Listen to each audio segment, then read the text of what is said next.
Muito bom dia, muito bem-vindos de volta. Esperamos que tenham continuado a acompanhar a nossa conferência, pela segunda vez organizada neste formato com assistência virtual e com os nossos convidados aqui presentes para discutir os temas que fazem parte do programa da conferência. Como foi falado na primeira parte, portanto, houve lições a tirar do acontecimento que todos vivemos com a pandemia, e uma delas foi seguramente que não podemos viver num mundo dependente apenas de importações, com a garantia de que as coisas nos chegam no dia seguinte, sempre que precisamos delas, ou sempre que o sistema é sujeito a um stress como aquele que aconteceu nos primeiros meses do ano de 2020. E nesse sentido pareceu-nos, portanto, interessante reservar um painel de discussão no dia de hoje à necessidade de dispor de medicamentos, de medicamentos particularmente os essenciais, e queremos que para isso tem um grande contributo a indústria nacional, que, como o Dr. Ana da Silva já teve a oportunidade de dizer na primeira parte desta reunião, dispõe em Portugal de um tecido particularmente rico que certamente poderá não ser do conhecimento da opinião pública em geral, e portanto pareceu-nos muito importante contar aqui neste painel de discussão com diversas personalidades e responsáveis de fábricas, de empresas que dispõem de unidades fabris em Portugal, no setor do medicamento, e ao mesmo tempo pareceu-nos também importante e é sem dúvida fundamental ter uma autoridade reguladora que supervisione este sistema, este setor, e seja ela própria também facilitadora da capacidade que Portugal pode ter para oferecer ao mundo opções terapêuticas e disponibilidade de medicamentos essenciais, que tanto se discute nos tempos mais recentes. Portanto, eu não me alongaria mais e ia desde já passar a palavra ao primeiro palestrante, que é o Dr. Tébar Miranda, que é presidente do Conselho de Administração do Grupo Azevedos e de diversas outras empresas associadas ao grupo, uma pessoa com bastante experiência na área da produção em Portugal, e passava desde já a palavra. Muito obrigado. Bom dia a todos. Quero agradecer à Revista Portuguesa de Farmacoterapia o convite e felicitar pela iniciativa de um tema que para nós é particularmente grato, não só a nível pessoal, como para a nossa empresa, para o nosso grupo. Este tema é particularmente grato. E saudar os meus ilustres companheiros de painel.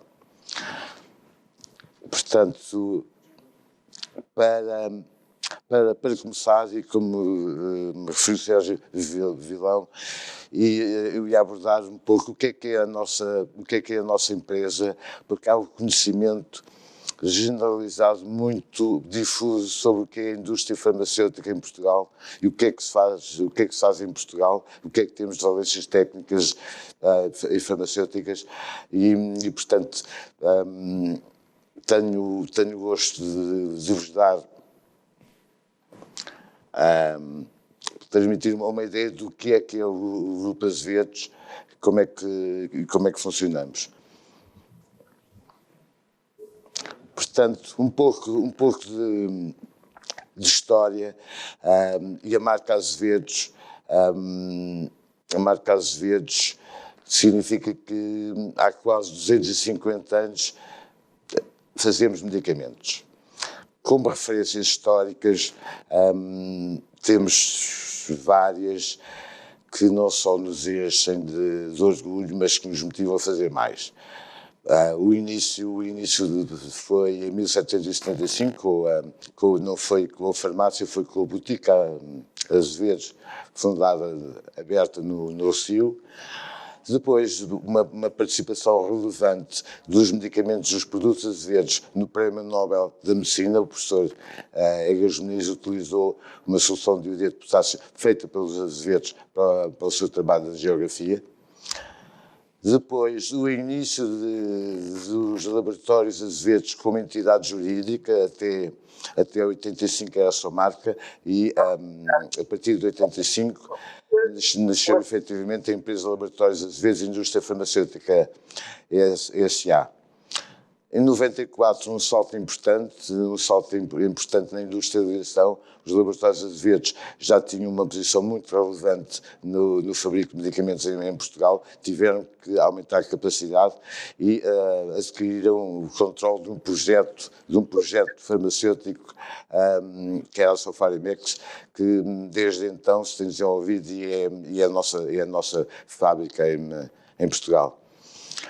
Em 98, uma fase importante da nossa expansão internacional, a partir de 98 até 2000, que foi a fundação de filiais Médis Farmacêutica em Moçambique, Medifarm em Angola e Labores Farmacêutica no Brasil. Hoje, já só a Médis Farmacêutica é que existe. As outras empresas, enfim, as coisas correm bem, outras correm mal. A estratégia e o ambiente local levou-nos a alienar as filiais nestes mercados. Relevante também, a partir de 2008, a nossa aposta na tecnologia de liofilização, que estamos a terminar hoje a segunda ampliação da fábrica na área dos liofilizados, e ficaremos com o state of the art em termos de tecnologia, com as melhores condições que existem na Europa.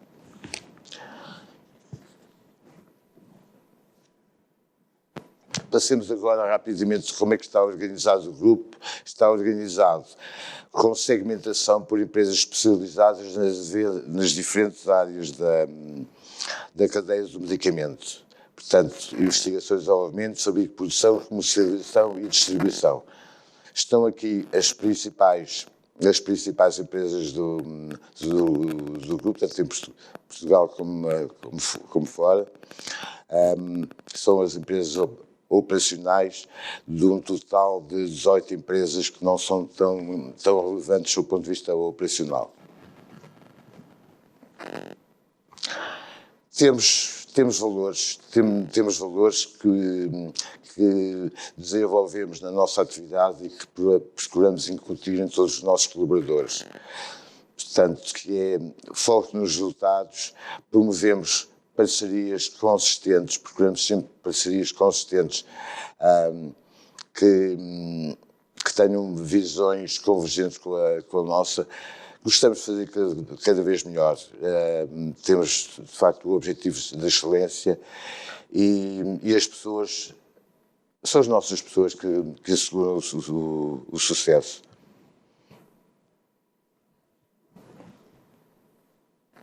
Em termos de colaboradores, temos um total de 526 colaboradores, 367 em Portugal, 159 fora.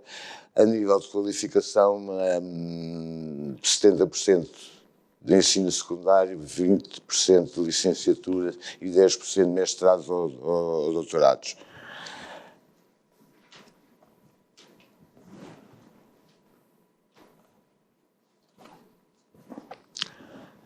Os nossos medicamentos Azevedos,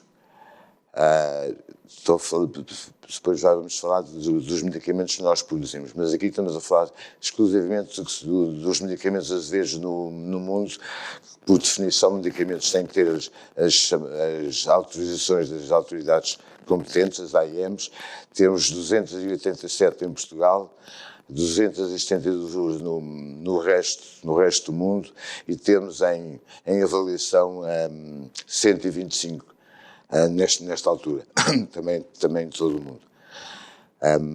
Relevante são as AIMs obtidas pelos Azevedos com base na sua própria investigação e desenvolvimento. Em Portugal, nos últimos 10 anos, temos 49 AIMs que têm origem em desenvolvimento exclusivamente de Azevedos.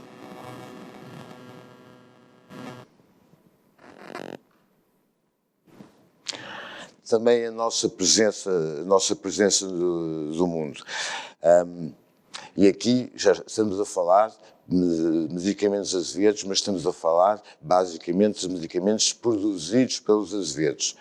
Nós produzimos a nossa própria marca e produzimos para muitas outras marcas. Há medicamentos produzidos por nós nos 5 continentes, mais de 80 países. 84%, é o que vamos atingir este ano, 84% do que produzimos a nível de unidades de medicamentos é para exportação.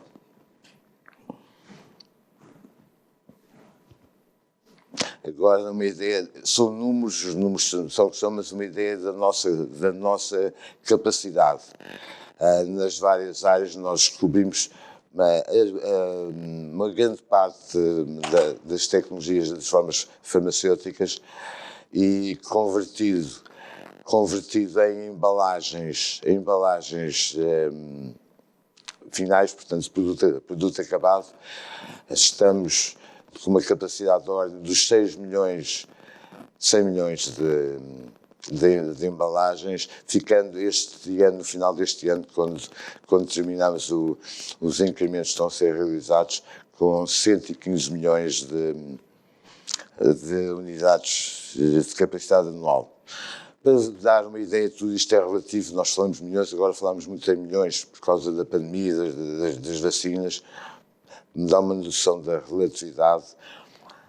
O mercado português de medicamentos com autorização com a AIM, no mercado português ambulatório, consome por ano à volta dos 200 milhões de unidades de embalagens de medicamentos. Portanto, teoricamente, nós temos capacidade de mais de metade das necessidades de Portugal. Também numa perspectiva de dimensão de outros mercados em que estamos, e falar de Moçambique, que é sempre grato, é um país interessante, mas um mercado muito pequeno. O consumo anual também nos medicamentos legais autorizados em Moçambique e no circuito legal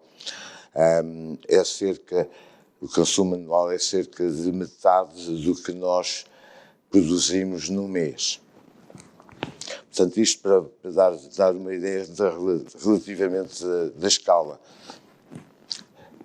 Falando em vacinas, que é que só se fala de produção de vacinas, a capacidade que nós temos capacidade convertível no fabrico terminal, portanto, no produto acabado de vacinas, em número de doses, capacidade convertível entre os 500 e os 600 milhões de doses.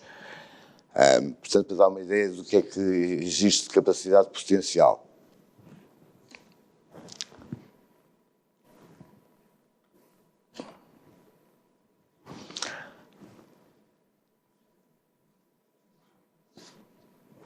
Por último, abordar as consequências da pandemia. Felizmente, nós trabalhámos a nível industrial durante todo este período praticamente a 100%, e, digamos, os nossos indicadores de cumprimento de entregas melhoraram significativamente desde o princípio da pandemia. Também não parámos nenhum dos projetos de desenvolvimento industrial que tínhamos em curso, várias linhas que estavam a ser projetadas e a ser montadas, continuamos. Sofremos de alguns atrasos, devido às dificuldades tanto de fabrico de equipamento como, sobretudo, de transporte. Toda a questão dos transportes a nível mundial está perfeitamente perturbada, a logística de tudo está muito perturbada. E tão importante como isto, os casos que tivemos de contaminação de Covid foram muito reduzidos e não tivemos nenhum, felizmente até hoje, nenhum caso de contaminação interna de Covid.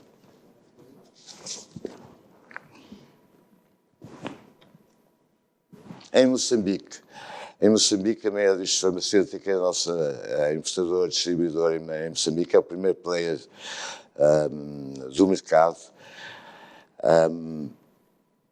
Temos presença em todo o país, com centrais de distribuição em Maputo, Beira e Nampula.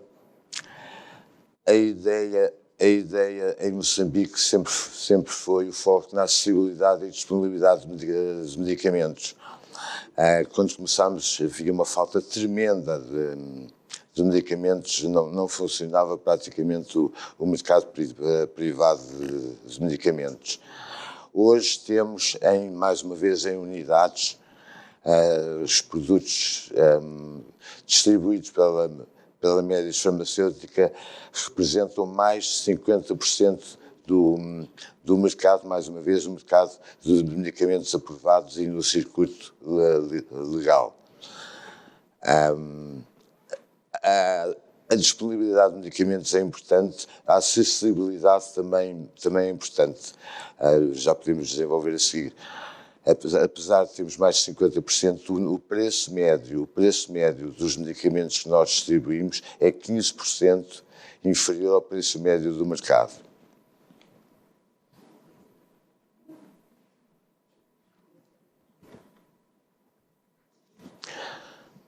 Passando agora a uma abordagem mais direta do tema que estamos aqui a discutir, características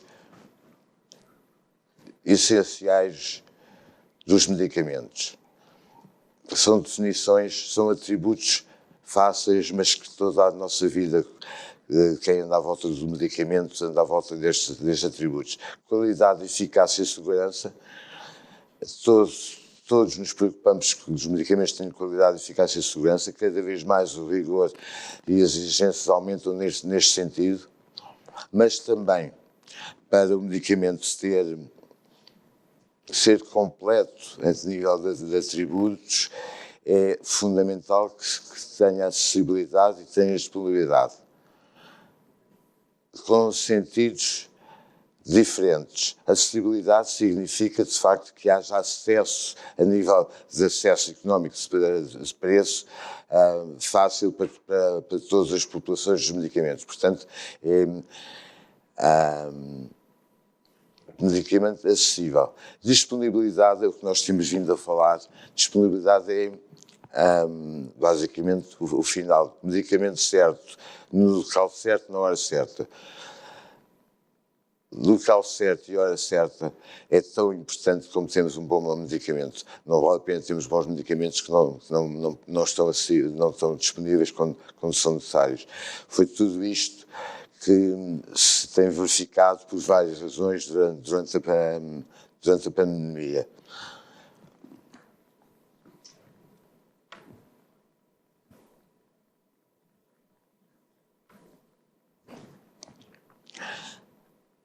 Falando ainda das características dos medicamentos, se é suprimida uma destas características ou se dá demasiado valor a outra, o conjunto desequilibra-se e corremos o risco dos medicamentos deixarem de ter os atributos para terem o papel fundamental na saúde. É evidente que nós temos assistido, já anteriormente, não tem a ver com, temos assistido a um foco muito grande, tanto das autoridades como dos stakeholders, em garantir a qualidade, eficácia e segurança, mas tem havido uma grande pressão para a acessibilidade, uma grande pressão da parte generalizada de todos os sistemas de saúde para a acessibilidade do medicamento. E necessariamente, essa acessibilidade é a pressão sobre os preços. a pressão sobre os preços nos medicamentos, se tem um peso demasiado ou excessivo, como consideramos que tem tido, conduz a desequilíbrios de outra ordem no resto das características do medicamento. As dificuldades que se têm verificado de falta de disponibilidade dos medicamentos têm a ver com a pandemia, mas já vem de antes da pandemia. Tem a ver muito com a pressão sobre os preços dos medicamentos. Eu diria que uma forte parte com o preço sobre os medicamentos. A desindustrialização que nós falamos da Europa tem muito a ver com a pressão sobre os preços dos medicamentos. Foi procurada, por causa da pressão sobre os preços, as economias de escala, nomeadamente da Ásia, para ter medicamentos e matérias-primas mais com preços inferiores, foi muito empurrado para a Ásia, não só a produção de matérias-primas, como o fabrico de medicamentos, e isso originou que haja falhas no abastecimento. Haja falhas na regularidade do abastecimento. É muito complicado se nós nos medicamentos pusermos a prioridade no preço. Passando agora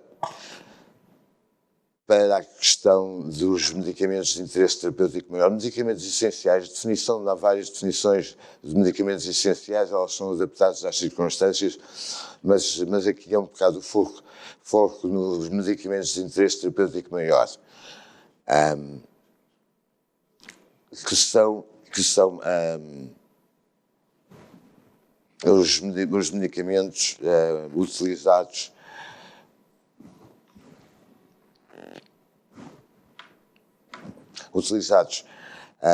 no tipo de doenças mais prevalentes, tanto em cardiologia, doenças respiratórias, diabetes, mas que são a base dos progressos que têm havido em qualidade de vida, em esperança média de vida.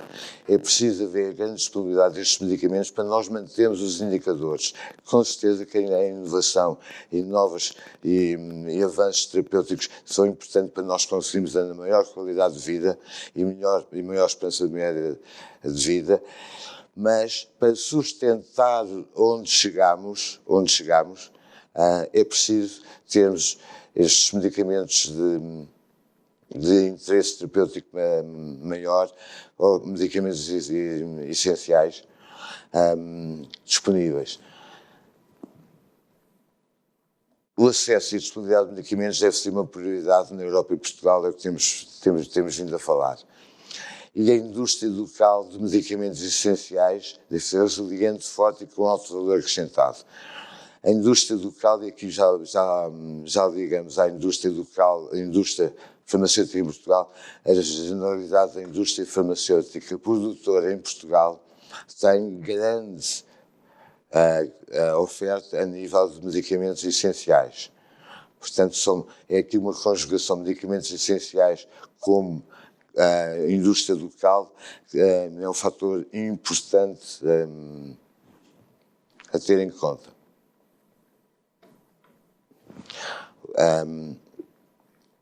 Voltamos aqui aos medicamentos essenciais, uma aproximação do que é que são os medicamentos essenciais e que dá grande oferta. 80% dos medicamentos consumidos são os medicamentos essenciais para as doenças mais prevalecentes.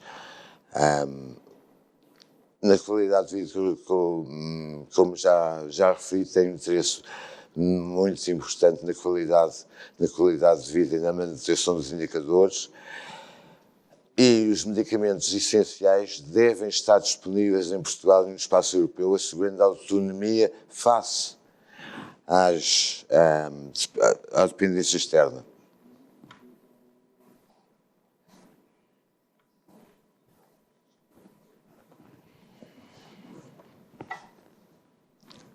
Aqui uma aproximação dos medicamentos essenciais. As autoridades e os stakeholders da área de saúde deveriam identificar quais os medicamentos essenciais e prioritários para a saúde. O custo da disponibilidade destes medicamentos, o custo da disponibilidade destes medicamentos deve ser uma opção estratégica do Serviço Nacional de Saúde. A disponibilidade, para nós assegurarmos a disponibilidade tem um custo. Tem um custo. Tem que haver uma opção estratégica, sim ou não. Se nós queremos ter medicamentos disponíveis, temos que estar preparados para o custo que representam. E a sua sustentabilidade deverá ser assegurada com o financiamento do Serviço Nacional de Saúde através de preço e com participação.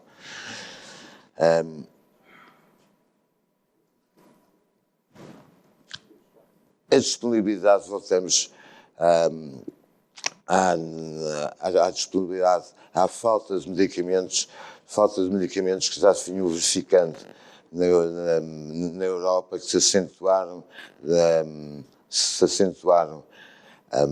com a pandemia.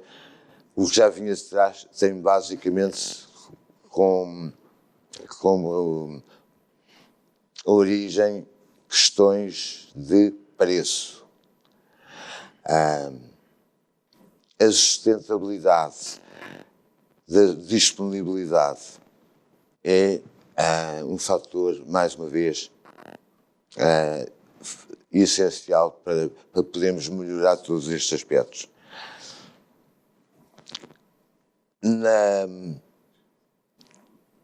Não é conhecido. Nós temos toda a área dos medicamentos é tremendamente regulamentada, e isso dá-nos a segurança a todos nós. Mas não é fácil, nem nós, dentro do setor, quando olhamos para o medicamento, quando tratamos do medicamento, quando vendemos o medicamento, quando compramos, saber qual é a origem do fabrico desse medicamento. Está completamente apagado noutros produtos, completamente apagado nas referências obrigatórias do medicamento, saber qual é a origem. Nós não sabemos de uma forma organizada em relação aos medicamentos que consumimos, qual é a origem, seja do produto acabado, seja dos seus componentes, das suas matérias-primas. As empresas têm, obviamente, o Infarmed tem essa informação, porque tudo é autorizado no Infarmed, mas não há de uma forma feita sistematicamente este levantamento. Este levantamento é essencial para se poderem tomar medidas que reduzam a dependência e que aumentem a disponibilidade, a dependência do exterior e aumentem a disponibilidade dos medicamentos. É essencial ser feito um mapeamento de todo o processo de fabrico dos medicamentos, identificando claramente qual a origem dos componentes, das matérias-primas que são utilizadas e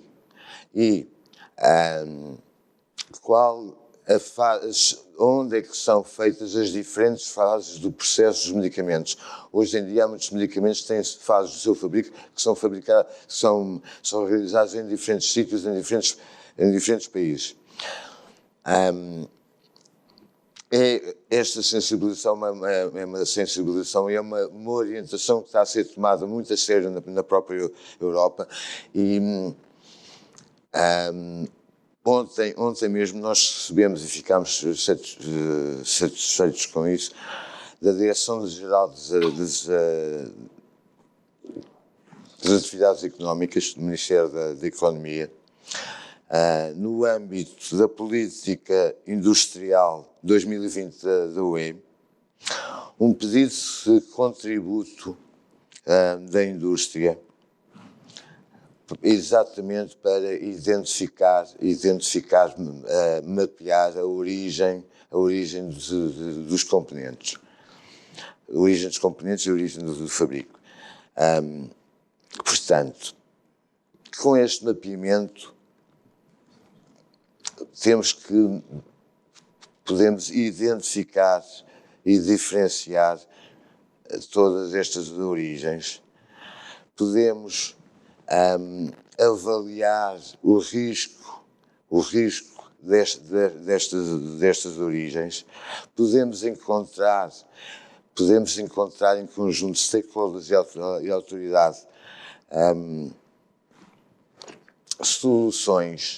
podemos encontrar soluções há uma complexidade muito grande de soluções para reduzir esta dependência, mas há uma que é com certeza. O fabrico local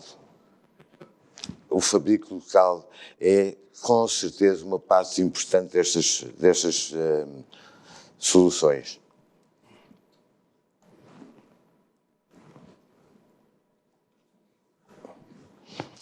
E finalmente, não é conclusão, mas quase, a indústria nacional produtora, deixem-me referir novamente a indústria nacional produtora, e quando estamos a pôr aqui indústria nacional produtora, estamos a referir à generalidade dos produtores de medicamentos em Portugal. Há também boas fábricas de medicamentos em Portugal que não são de capital português. Nós aqui estamos a falar, de facto, do local de fabrico em Portugal ou Europa. Deve ser vista como um parceiro estratégico para garantir o abastecimento prioritário do Serviço Nacional de Saúde, de forma permanente e sustentável a longo prazo. A indústria produtora nacional deve ser tratada como parceiro diferenciado do que é o resto da atividade farmacêutica importadora que comercializa de outras origens. Estamos a falar aqui, esta parceria, esta procura de soluções só pode ser encontrada com a indústria efetivamente produtora. Muito obrigado pela vossa atenção. Muito obrigado, Dr. Teber Miranda, por esta eloquente exposição sobre a diferenciação do tecido industrial nacional no setor do medicamento, que não pode certamente ser desperdiçado, e também pela partilha de algumas preocupações relativamente a questões que influenciam o acesso e a disponibilidade aos medicamentos, que depois poderemos certamente vir a debater mais tarde. Passava já a palavra ao Dr. António Donato, que é vice-presidente do Grupo Tecnimed, um outro grupo nacional com grande capacidade instalada. Passava desde já a palavra. Muito obrigado. Há só uma questão técnica, necessito do ponteiro.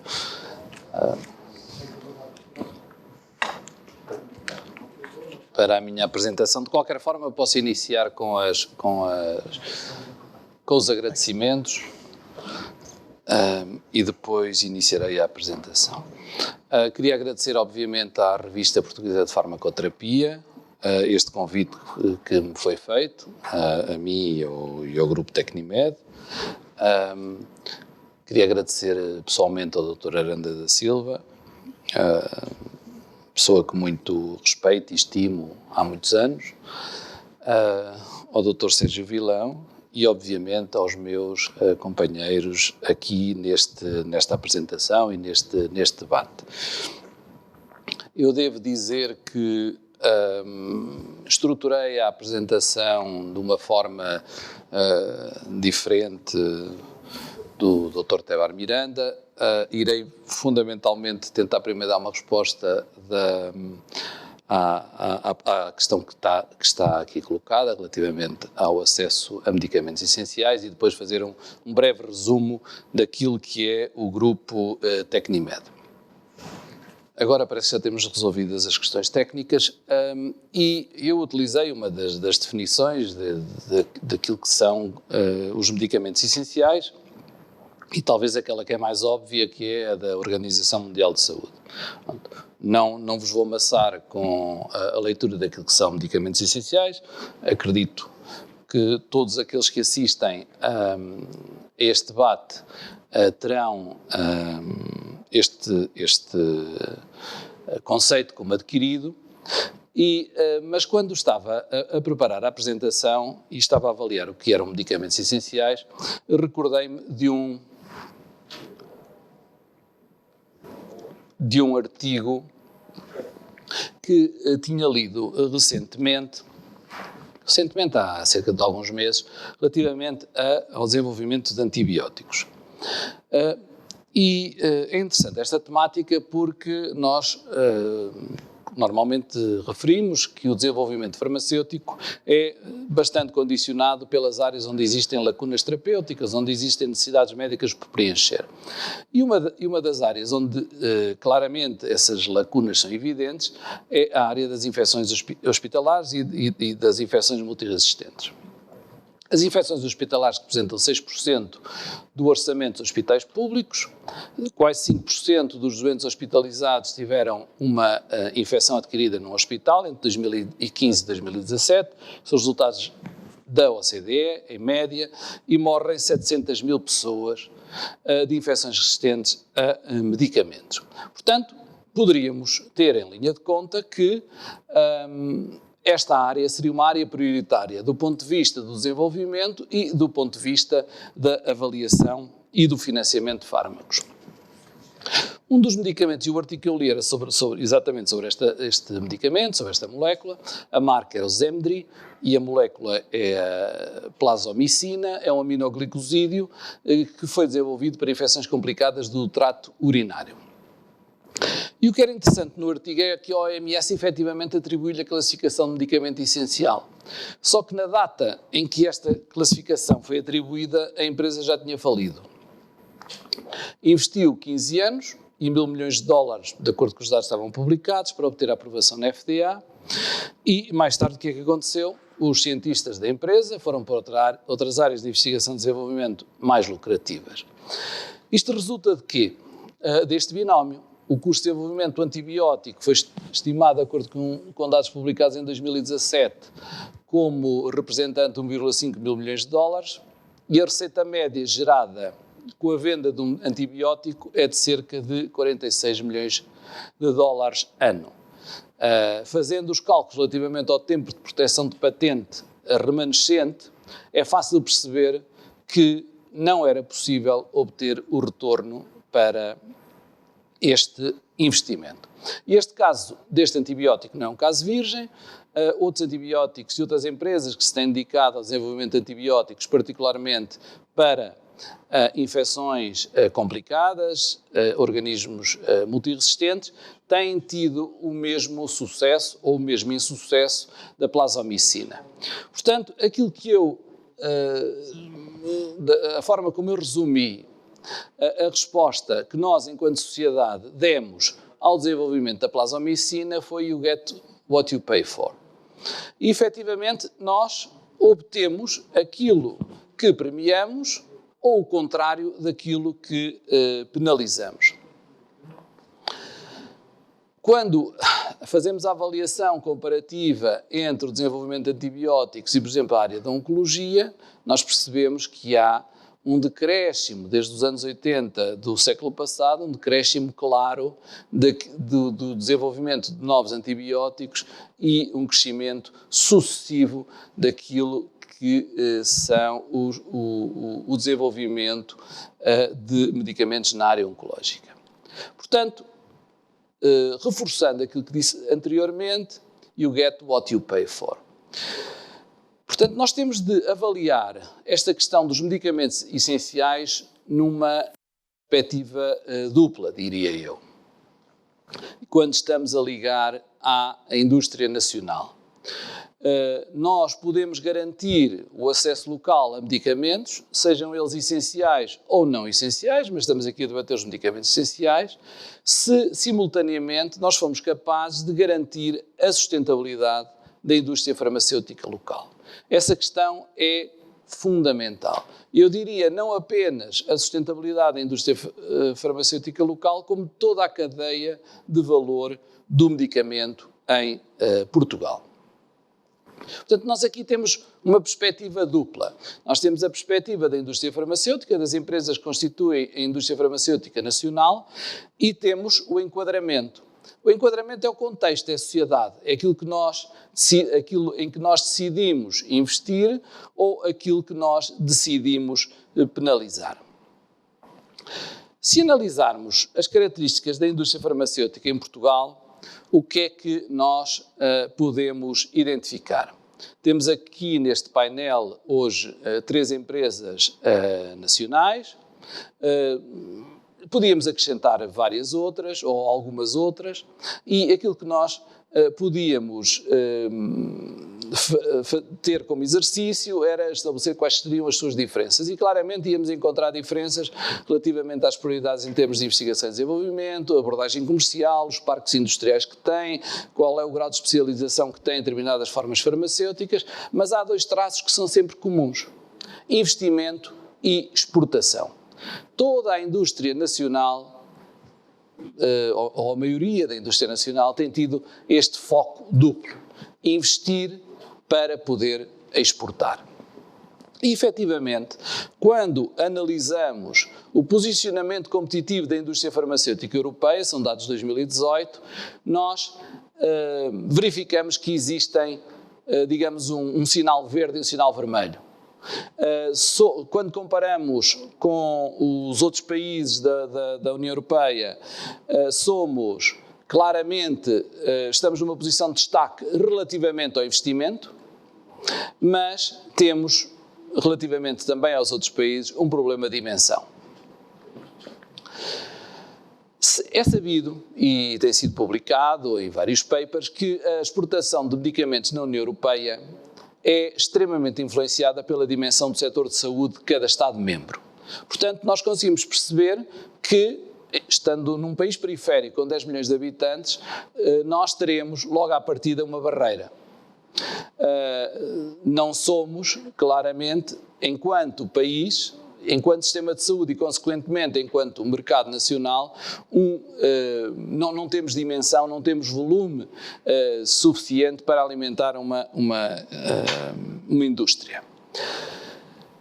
Sabemos também que há uma relação robusta e positiva e estatisticamente significativa entre a dimensão dos mercados potenciais e o número de medicamentos que são desenvolvidos e o número de ensaios clínicos que é realizado. E existe também esta mesma relação, também com significância estatística, entre o surgimento de novas oportunidades tecnológicas e também o desenvolvimento de novos medicamentos e novos ensaios clínicos. Portanto, se quisermos enquadrar a indústria farmacêutica nesta perspectiva, o que é que nós podemos considerar? Nós temos uma barreira de dimensão, não temos massa crítica na origem e também não temos um ecossistema tecnológico que nos favoreça de forma particular. O que é que temos? Na nossa empresa, e é comum às empresas que eu conheço, temos uma grande ambição, queremos crescer, queremos investir e investimos, queremos internacionalizar e internacionalizamos, mas isto é feito ao ritmo da nossa dimensão e de acordo com os recursos que nós vamos gerando e que podem determinar este crescimento e este desenvolvimento. Portanto, para impulsionar o desenvolvimento do país, a indústria farmacêutica, na minha perspectiva, tem de ser considerada como uma parte da solução e não ser vista apenas como um problema de custos. E para isso, a questão que se deverá colocar é qual é o valor do medicamento nacional. Quanto é que vale um medicamento desenvolvido e produzido em Portugal e de que forma é que depois o remuneramos? Normalmente, quando é avaliado o valor do medicamento, ele é realizado neste binómio. Valor terapêutico e valor económico. E o valor económico, essencialmente, eu não vou enumerar como é que nós podemos estabelecer qual é o valor terapêutico do medicamento. Nós sabemos que temos de ter eficácia, segurança e qualidade e depois demonstrar que temos valor terapêutico acrescentado, ou se não tivermos valor terapêutico acrescentado, temos de ter valor económico. Mas, basicamente, de acordo com este binómio, quando nós olhamos o valor terapêutico e o custo para o SNS, portanto, quando estamos a fazer a avaliação do valor económico do medicamento, nós estamos a restringir este bem, que é o medicamento, relativamente ao Serviço Nacional de Saúde. E qual é a consequência? Tal como o meu colega Álvaro Miranda referiu, não é um problema apenas de Portugal, é um problema de outros países, mas em Portugal mais marcado. Entre 2010, 2012, 2013, nós tivemos uma contração de preço em Portugal de cerca de 30%, por cada ambulatório, e na área dos medicamentos genéricos cerca de 54%, mas todos os estudos que eu conheço apontam que durante o período de grande contenção e de resgates na Europa, durante a crise financeira e a crise das dívidas soberanas, a redução e o congelamento de preços foram as medidas mais utilizadas para resolver os problemas de sustentabilidade dos sistemas de saúde. Aliás, é um exercício que um dia podem fazer, bastante interessante, é comparar, nós somos empresas essencialmente da área de ambulatório, comparar quais eram os objetivos da Troika relativamente à despesa com medicamentos no geral e perceber de onde é que esses savings vieram. E, obviamente, vieram da área de ambulatório essencialmente. Mas, retomando a minha apresentação, quando analisamos os medicamentos, nós estamos sempre cingidos, estamos sempre muito focados relativamente a estes dois pontos: valor terapêutico, valor económico no âmbito do Serviço Nacional de Saúde para efeitos de financiamento. E esquecemos que o medicamento e a indústria farmacêutica têm um valor para a economia. Não tem apenas um valor económico no âmbito da avaliação económica, para efeitos de comparticipação, para efeitos de financiamento, tem também um valor para a economia. E, de uma forma bastante resumida, o que é que nós podemos dizer? Tem um valor a indústria farmacêutica tem um valor acrescentado bruto superior a outras indústrias transformadoras, tem um elevado peso do investimento em ID no VAB da indústria farmacêutica. Isto são dados de Portugal, mas são dados que são comuns aos demais países da Europa. É o setor com maior valor acrescentado por pessoa empregada. E este valor acrescentado é significativamente superior ao valor médio de outras indústrias que nós consideramos como sendo também de alta tecnologia, como por exemplo a aeroespacial e a indústria automóvel. Tem um emprego qualificado superior a outras indústrias transformadoras em Portugal, e se fizermos a comparação com o contributo que os nossos vizinhos espanhóis têm para o produto interno bruto, se alinhássemos com Espanha, nós temos um potencial para duplicar a contribuição que a indústria farmacêutica tem para a criação de riqueza no nosso país. Aquilo que eu refiro, eu expresso depois em alguns slides e que passarei muito resumidamente. Temos efetivamente esta capacidade de contribuir em 4,3 mil milhões para a riqueza criada em Portugal, para o produto interno bruto. E se fizéssemos a tal analogia que referi, poderíamos acrescentar de 2,3 do PIB, passaríamos para 4,5, ou seja, acrescentaríamos 2,2 do PIB, praticamente duplicaríamos qual seria a contribuição da indústria farmacêutica para o nosso produto interno. E isto porquê? Tal como referi anteriormente, porque temos um peso do investimento em ID muito significativo relativamente ao valor acrescentado bruto nesta indústria. Temos um peso do emprego em atividades de ID muito forte relativamente ao total da indústria farmacêutica e, curiosamente, comparamos nestes dois vetores muito bem com os outros países da Europa. Tal como referi, temos esta característica de empregar nas nossas estruturas pessoas com uma qualificação bastante diferenciada e temos também uma grande capacidade de criação de emprego. Se estivermos a considerar o emprego direto indireto, nós criamos, resultante da nossa atividade, nós criamos 40 mil empregos em Portugal. Se adicionarmos o efeito induzido da indústria farmacêutica, estaremos a falar de 100 mil pessoas que são empregadas em função da existência de indústria farmacêutica em Portugal. E claramente temos esta grande vantagem de sermos uma indústria de elevado valor acrescentado. Comparamos muito bem relativamente à média de todos os outros setores industriais. Para além disso, o medicamento tem um valor social. E quando falamos do valor social, normalmente nós falamos dos medicamentos genéricos. E há muitas empresas, no nosso grupo nós temos uma área de inovação, temos uma área de medicamentos genéricos, já lá irei chegar, mas grande parte das empresas que operam em Portugal e que têm base nacional tem uma forte relação com a área dos medicamentos genéricos em Portugal.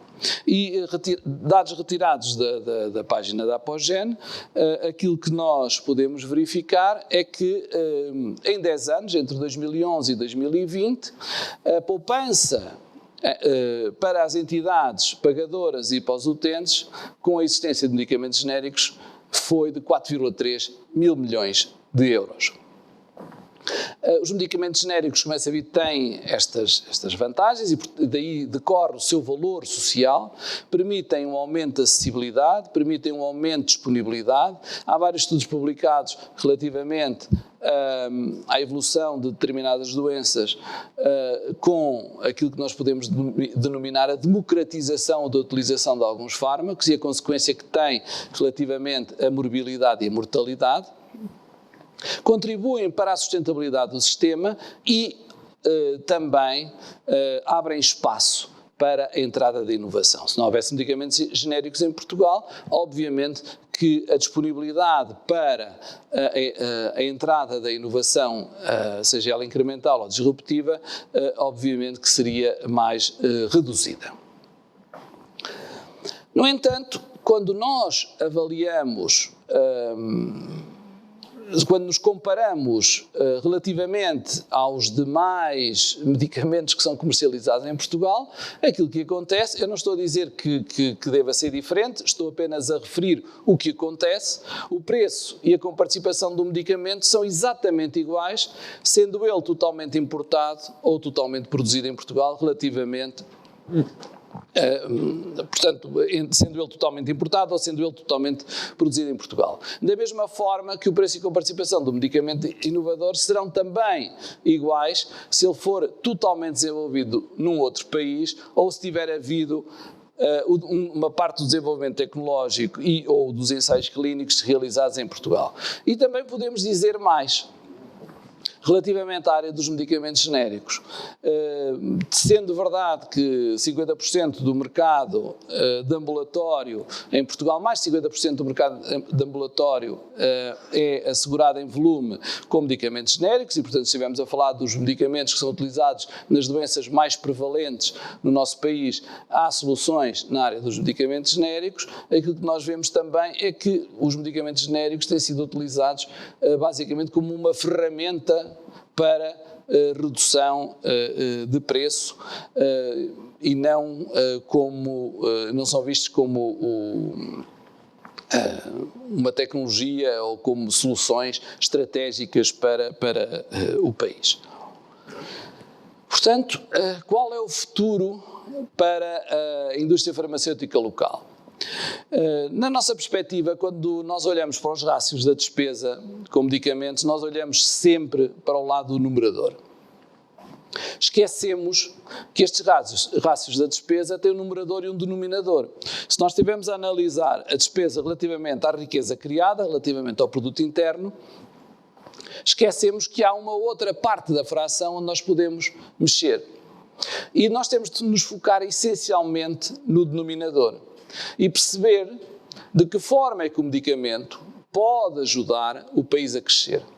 Numa altura em que se fala tanto de revitalização económica, é crucial que seja feita esta análise de quais são os investimentos que são mais eficientes. se a indústria farmacêutica está melhor ou pior preparada para dar resposta ao país enquanto motor do desenvolvimento e do crescimento e da recuperação económica. Eu julgo que a resposta é relativamente fácil. A área do medicamento representa efetivamente uma oportunidade para o país no curto prazo.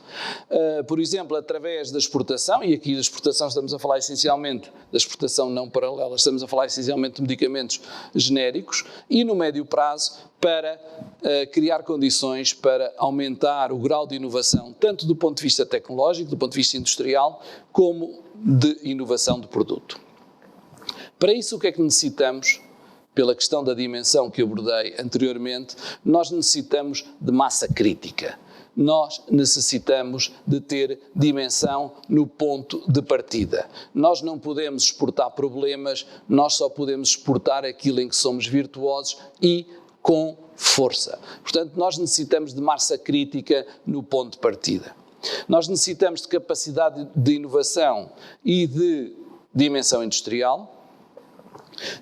Enquanto empresa, nós somos claramente favoráveis à criação de clusters e de consórcios que nos permitam dar resposta aos pontos que foram referidos anteriormente, porque só assim podemos ter saltos exponenciais de escala, ultrapassar a dimensão das nossas fronteiras, porque estes são elementos que são claramente facilitadores da internacionalização. Finalmente, last but not least,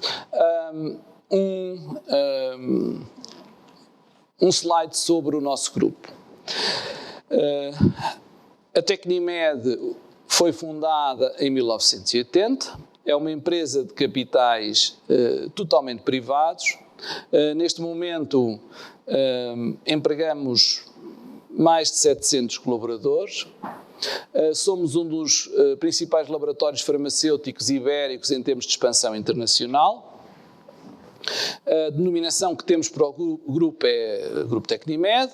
Temos 2 unidades fabris, 2 parques industriais, um em Portugal, Atlântico Pharma, e outro em Marrocos, perto de Casablanca, que é a Atlas Pharma, totalmente dedicado à produção de medicamentos muito ativos. É uma unidade fabril que está aprovada para além da agência local, pela agência nacional, e pelo Infarmed e pela Anvisa. O coração do nosso grupo é o Labor Qualitas, porque é o campus onde nós investigamos, desenvolvemos grande parte dos produtos que comercializamos, e esta comercialização é feita em Portugal numa perspectiva bastante diversificada. Nós temos 4 linhas comerciais mais uma área de licenciatários em Portugal. Temos a Tecnimed, que opera no mercado da inovação, tanto com produtos desenvolvidos por nós como produtos licenciados de empresas, grandes empresas internacionais. Temos a Tecnigen, que é a nossa área de medicamentos genéricos, e é uma empresa que tem uma característica de uma empresa de genéricos do sul da Europa, uma vez que temos uma filial da Tecnigen em Espanha e outra em Itália. Temos a Farmas Hospitalar, a Tecnimed Consumer Healthcare e esta área também bastante ativa de licenciamento a empresas que operam em Portugal, grande parte delas internacionais. Estamos, para além da presença local, nós estamos presentes com filiais próprias, como referi, em Espanha, em Itália, em Marrocos, mas também na Colômbia e no Brasil. Exportamos para 105 países, com 113 moléculas distintas, e gerimos, direto ou indiretamente, mais de 1.900 autorizações de introdução no mercado por todo o mundo. Terminando, porque claramente a inovação é um dos focos do grupo, nós, entre o número de patentes já concedidas ou em avaliação, nós temos cerca de 440 patentes que cobrem os vários campos que podem ser protegidos no âmbito da propriedade intelectual. Somos uma das empresas mais inovadoras em Portugal, de acordo com os rankings que são estabelecidos em termos de número de patentes, e a nossa investigação divide-se naquelas áreas que apresento no canto inferior esquerdo do ecrã. Nós começámos por desenvolver medicamentos genéricos, porque efetivamente era aquilo que a nossa dimensão permitia. Continuamos a desenvolvê-los, são fundamentais para assegurar a sustentabilidade dos sistemas de saúde e temos a capacidade para desenvolver 15 dossiês de medicamentos genéricos por ano.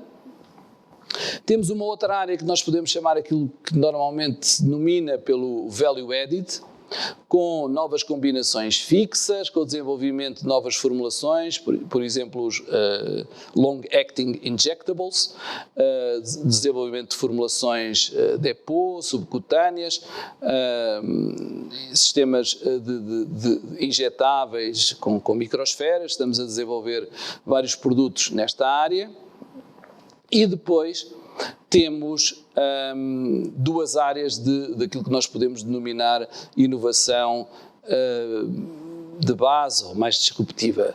Uma área muito forte nos anti-infectives, com vários produtos patenteados, e uma outra área completamente diferente, resultante de uma estrutura criada entre o Grupo Tecnimed e a Universidade de Coimbra, que se denomina PCELS, que é uma unidade de terapias avançadas, onde que queremos muito em breve vir a certificar e obter as normas GMPs com o nosso Infarmed, e estamos a desenvolver uma vacina de células dendríticas para ser utilizada na área da doença oncológica. Muito obrigado por esta oportunidade e passo a palavra ao meu colega de painel. Muito obrigado, Dr. António Renato, pela demonstração que nos fez aqui da capacidade instalada da Tecnimed, mas também das reflexões que partilhou sobre a necessidade de sustentabilidade do negócio para poder criar bases para uma expansão. Eu cumprimentava já o Dr. Joaquim Chaves, que se vai juntar a nós a partir de Coimbra. Portanto, é um exemplo que a capacidade instalada em Portugal está descentralizada, não se cinge a oferta nos grandes centros. O Dr. Joaquim Chaves é presidente do Conselho de Administração de diversas empresas e vem falar-nos aqui a representação do laboratório BASI e da FHC Farmacêutica. Passava já a palavra e agradecia muito a disponibilidade para participar nesta conferência. Bom dia. Muito obrigado pelo convite para participar neste debate da Revista Portuguesa de Farmacoterapia, que entendo ser muito oportuno, quer tendo em conta a questão da pandemia e a sua ligação com a indústria farmacêutica nacional. Como o nosso grupo não é tão conhecido como os nossos ilustres colegas, portanto, eu iria também tentar fazer aqui uma pequena apresentação, tendo em conta que nos estamos a aproximar também da hora de término do programa, portanto, não querendo ser muito exaustivo, mas vão-me permitir então uma pequena partilha que nos pode dar alguma ideia do que é também o nosso grupo e que me parece que pode ser importante para perceberem como é que nós nos desenvolvemos. Portanto, o Grupo FHC Farmacêutica é um grupo formado por várias empresas, tanto em toda a área farmacêutica, toda a fileira farmacêutica, desde a produção, onde temos o laboratório BASI, a empresas que estão no processo internacional, como a Lafizan, que se encontra em Espanha, a FHC, que é uma empresa que se dedica à exportação, ou seja, não temos só a exportação, temos também já um mecanismo de internacionalização. Temos empresas que se dedicam, como a Epifarma, ao mercado nacional de distribuição a retalho. o mercado hospitalar, que é representado em Portugal pela Overpharma, e depois temos empresas que são centros de custos e que dão apoio logístico e apoio regulamentar a todo o nosso processo de afirmação e internacionalização. As áreas de atividade, não sei se... Ok, parece-me que aqui dá para fazer a apresentação. As áreas de atividade. Nós temos áreas de atividade que cobrem toda a cadeia do medicamento, em que começamos no fabrico, passamos pela distribuição, pela logística, pela promoção, consultoria e serviços também de IT. Ora, o nosso grupo é um grupo transversal. A transversalidade deste grupo permite-nos ter, em alguns casos, acesso aos vários segmentos do negócio, permitindo-nos algum volume de negócio, o que não quer dizer que este volume represente, no seu todo, uma dimensão suficiente para podermos, como diziam alguns dos meus colegas, ser competitivos no mercado internacional. Temos também 600 trabalhadores e estamos presentes praticamente em todo o ciclo de vida do medicamento. Acesso ao mercado, os assuntos regulamentares, o licenciamento, o controle de qualidade, todas as áreas principais e que são necessárias ao desenvolvimento de um grupo farmacêutico estão presentes na gênese da nossa criação do grupo e patentes em toda a nossa atividade, não é? A nossa presença no mundo, o nosso grupo é mais curto, não é? Não é um grupo com a mesma idade e a mesma capacidade que têm, portanto, os nossos colegas ainda. Somos um grupo que iniciámos a nossa atividade em 1998. Acredito que tenha sido uma das poucas empresas em Portugal que começou do mercado externo para o mercado interno. Ou seja, a nossa principal atividade iniciou-se na exportação para os PALOPs, onde havia muito know-how dentro do grupo, dentro do conhecimento das pessoas que fundaram o grupo em 98, onde, portanto, tenho orgulho de ter feito parte da fundação.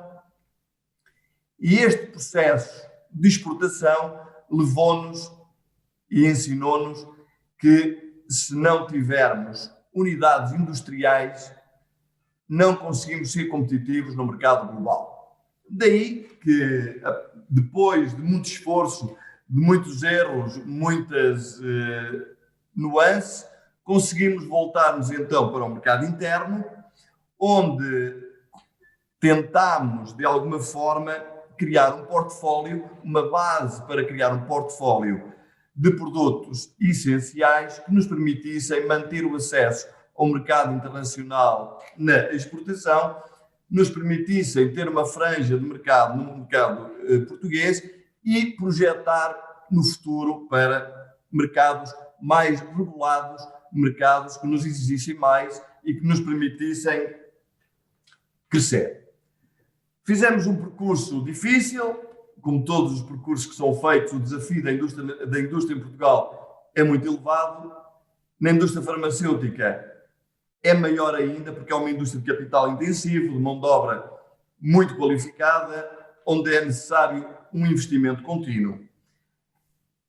Este percurso levou-nos, portanto, a conseguirmos instalar-nos em Portugal, criarmos um mecanismo de proteção com a exportação e a internacionalização e voltarmos mais tarde para a indústria farmacêutica em Portugal. Como é que nós conseguimos entrar na indústria farmacêutica em Portugal? Porque para empresas novas, para grupos novos, não é fácil. A indústria farmacêutica tem muitas barreiras à entrada, quer do ponto de vista tecnológico, quer do ponto de vista de mão de obra, quer do ponto de vista de custo, regulamentar. É uma indústria lenta,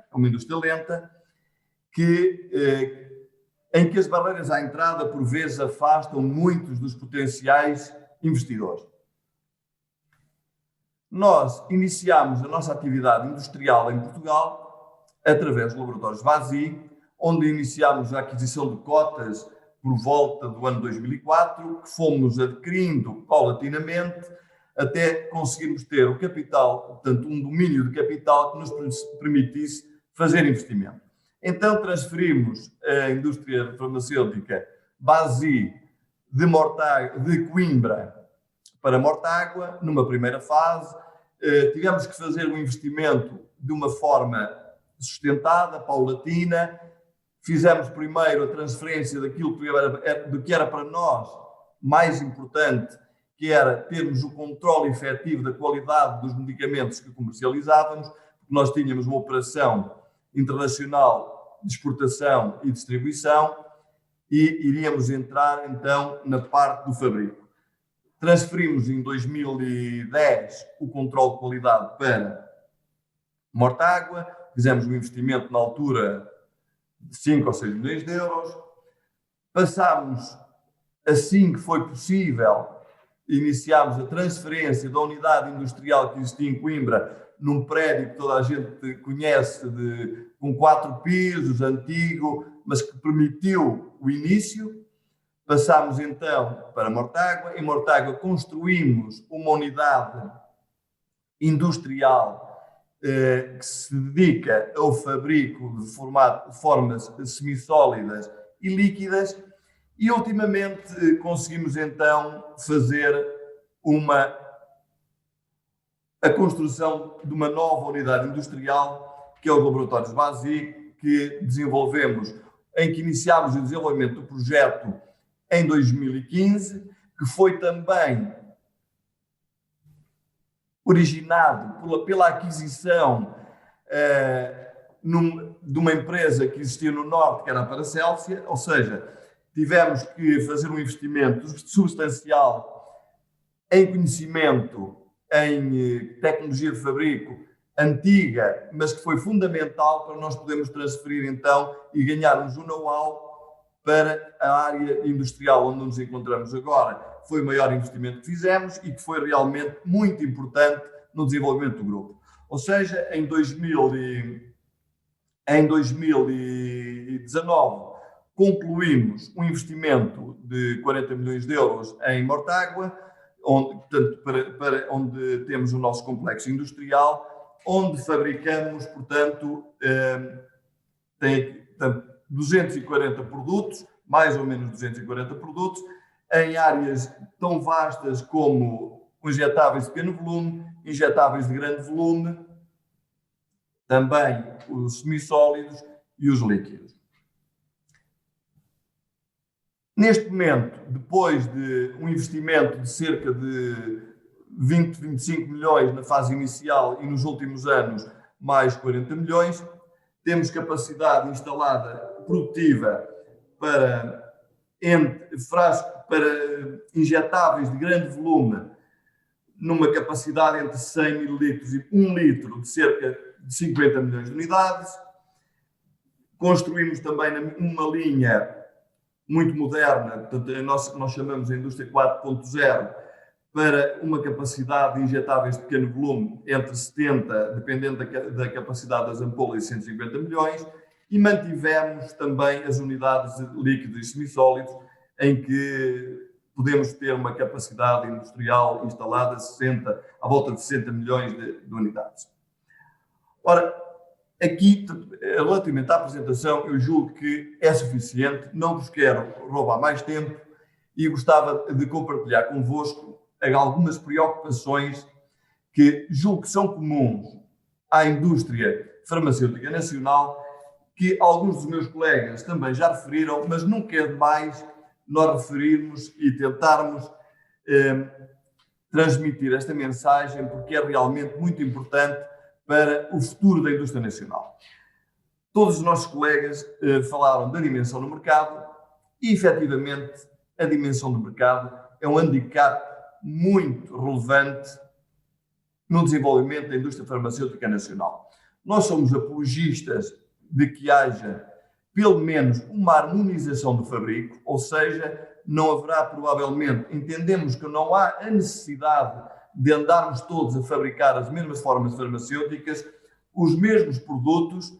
Portanto, nós somos apologistas de que esses consórcios, essas colaborações, sempre que possível, são fundamentais para que possamos harmonizar e tornar-nos mais competitivos no mercado de pequena dimensão e para podermos unir-nos para sermos mais competitivos no mercado internacional. Da nossa parte, mesmo com os nossos colegas que temos no painel, portanto com os Azevedos e com a Tecnimed, temos tido várias colaborações que são um exemplo de que é possível em Portugal nós conseguirmos aumentar a nossa capacidade industrial e exportadora de internacionalização através de parcerias sérias de médio e longo prazo. Temos também uma preocupação muito importante que, de certeza, que gostaria, tanto que os nossos colegas também já referiram, mas a sensibilização das autoridades reguladoras no nosso país é importante, mais uma vez, porque nós entendemos que os medicamentos essenciais, que efetivamente são produzidos, para além de outros inovadores, para além dos genéricos, são produzidos todos eles em Portugal e são essenciais para a sustentabilidade do sistema de saúde. Nos últimos anos, parece-me a mim, tem havido uma demasiada pressão sobre a indústria farmacêutica, sobretudo sobre a indústria farmacêutica nacional, relativamente à questão dos preços, mas não só dos preços, da exigência, da necessidade de manutenção no mercado de produtos que são completamente insustentáveis. O que é que tem acontecido? A indústria farmacêutica nacional tem correspondido de uma forma totalmente aberta, transparente e proativa no sentido de continuar a manter em Portugal produtos que efetivamente são essenciais do ponto de vista de saúde pública, mas que não são rentáveis do ponto de vista económico.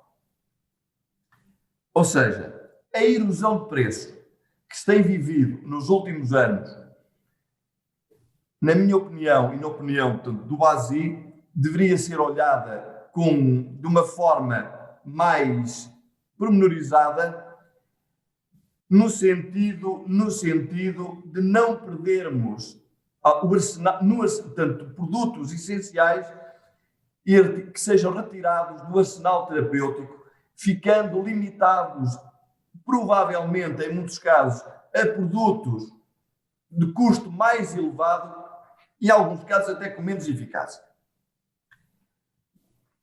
Gostaríamos também, só para referir, penso que este tema não foi abordado ainda e parece-nos um tema importante.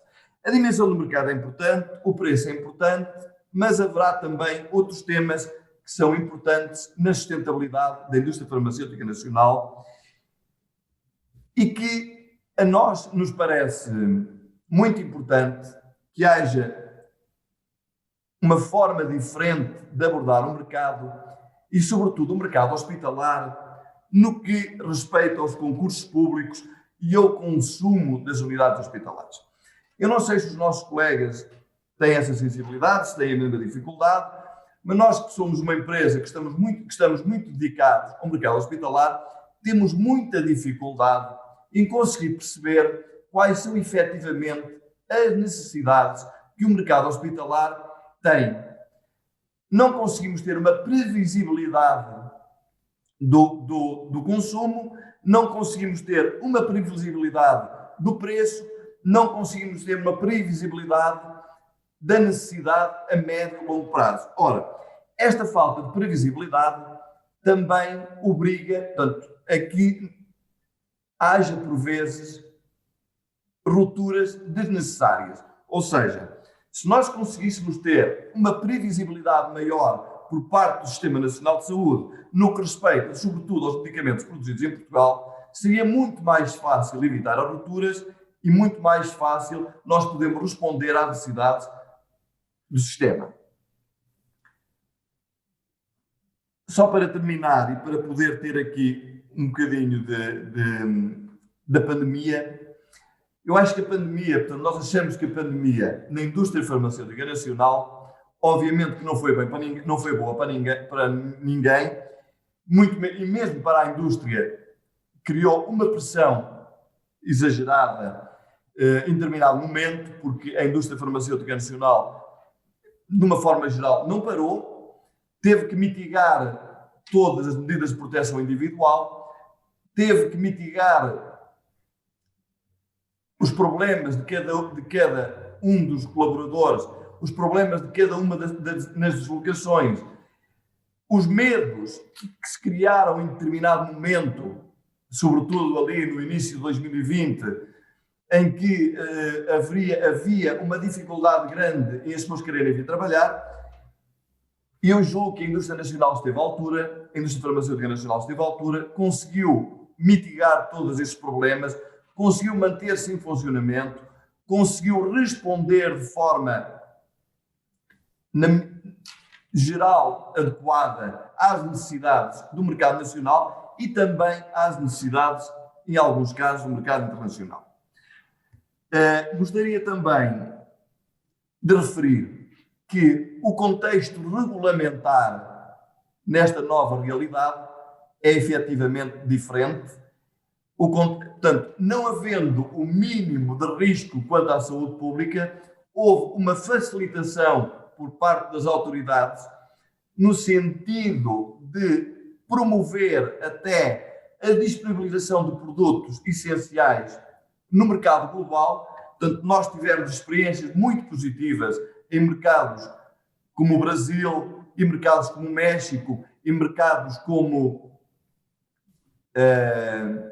Europa, França, por exemplo, em que as autoridades portuguesas nos deram todo o apoio no sentido de obtermos toda a documentação necessária para que pudéssemos colocar no mercado produtos em ruptura, em que conseguimos, tanto quer do ponto de vista industrial, quer do ponto de vista regulamentar, conciliar uma série de fatores que nos permitiram avançar e mantermos-nos em funcionamento, fornecendo e abastecendo produtos essenciais e produtos que foram necessários na mitigação da pandemia. Só para terminar, eu gostaria de dizer que a sustentabilidade da indústria nacional é fundamental para que nós possamos, no futuro, desenvolver uma indústria mais inovadora, uma indústria mais promissora, onde os nossos filhos possam sentir mais acarinhados e não tenham que emigrar para poderem ter trabalhos e poderem ter futuros mais risonhos. Ou seja, eu acredito piamente que Portugal será capaz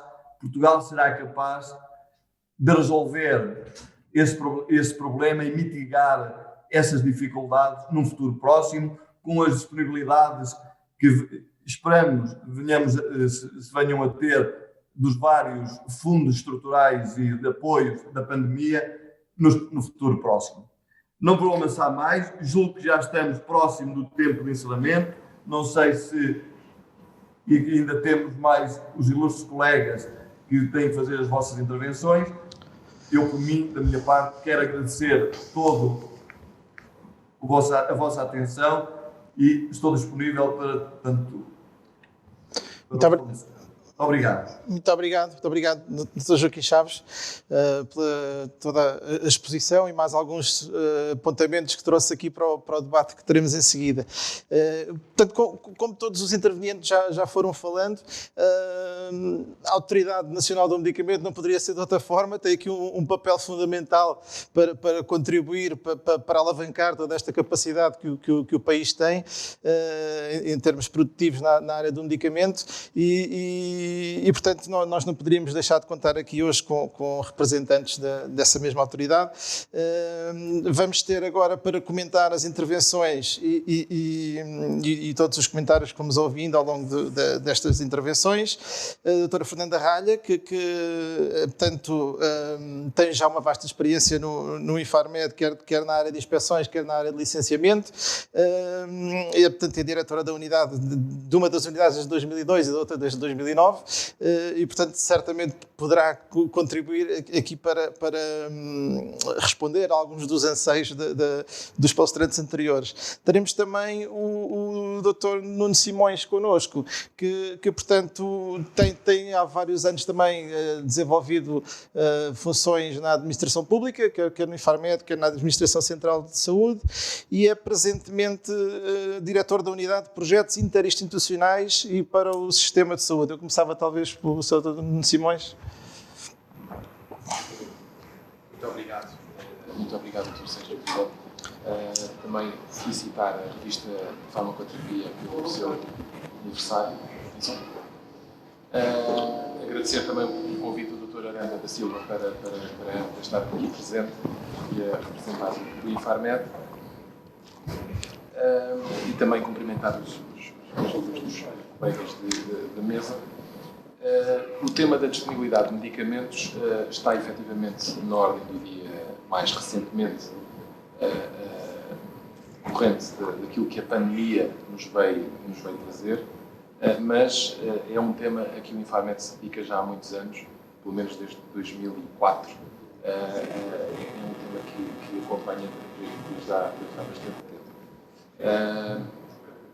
Mas no ano passado decidiu criar esta unidade, uma unidade, enfim, quase exclusiva, não só, mas muito dedicada ao acompanhamento das questões da gestão da disponibilidade de medicamentos, e esta criação obteve um pouco uma abordagem integrada, que passou, por um lado, por fazermos o acompanhamento daqueles que são os problemas da gestão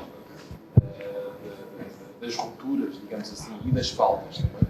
As rupturas, por um lado, são notificadas pelos titulares da AIEM, e das faltas também nos chegam e que são notificadas pelas farmácias, que também são uma fonte importante de informação, por um lado, e por outro lado também criar uma unidade orgânica que tivesse algumas instrumentos e competências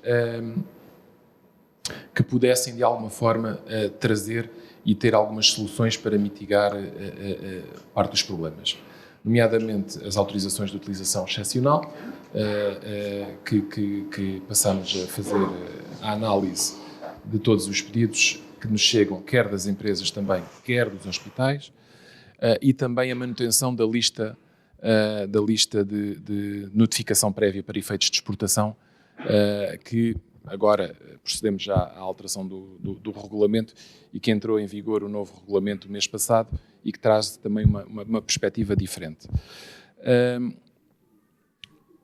Enfim, e a criação da unidade obedece aqui um pouco, essencialmente, a dois grandes objetivos que o Infarmed se propôs desde o início. Por um lado, salvaguardar o superior interesse dos doentes em conseguirem os medicamentos que tanto necessitam e, por outro lado, dar um contributo